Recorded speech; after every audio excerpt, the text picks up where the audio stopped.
Media ने बतलाया, आज सारी दुनिया में अपनी अपनी माँओं के प्यार और मोहब्बत को हदिया एक देना है।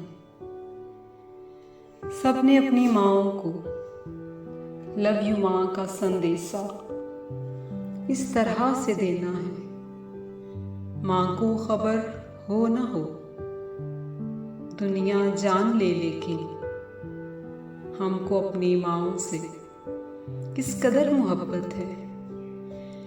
ऐसे में एक तन्हा माँ साथ बैठे बेटे को एक अजीब हसरत से तक के सोचा करती है। लव यू माँ के मैसेज पर काश वो अमल करता। फेसबुक और ट्विटर पर दुनिया को बताने से क्या नहीं ये बेहतर था, साथ वाले कमरे से खुद वो उठ कर आ जाता। माँ के साथ कुछ लम्हे प्यार के बिता जाता।